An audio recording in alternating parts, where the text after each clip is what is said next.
இந்த நாடும் நாட்டு மக்களும் நாசமாய் போகட்டும் என்று எண்ணக்கூடிய மனிதர்கள் இருக்கும் இடத்தில் என் மக்கள், என் நாடு, என் ஊர் அவர்கள் பாதுகாப்பாக இருக்க வேண்டும் என்று எண்ணி இந்த முதியவரை பாருங்களேன். 60 வயது மதிக்கத்தக்க மனிதர்.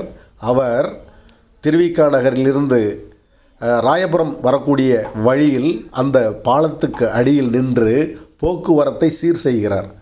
மிகவும் அர்ப்பணிப்பு குணத்தோடு வாயில் விசில் ஊதியபடியே வரக்கூடிய வாகன ஓட்டிகளிடம் அன்போடும் பண்போடும் அவர் நடந்து கொள்வதை பார்த்தால் ஒவ்வொருவருக்கும் இதுபோன்று நடக்க வேண்டும் என்ற அளவிற்கு எண்ணம் தோன்றுகிறது. போக்குவரத்து காவலர்கள் கூட இவ்வளவு அழகாக மரியாதையாக நடந்து கொள்வார்களா என்பது சந்தேகம்தான். ஆனால் இவரோ வரக்கூடிய வாகன ஓட்டிகளினுடைய குழந்தைகளை பார்த்து, செல்ல குழந்தைகளா, பள்ளிக்கூடம் திறந்து விட்டாச்சா என்று அன்போடு பண்போடு பேசுவதை பார்த்தால் மிகவும் அழகாக இருக்குது. நன்றி.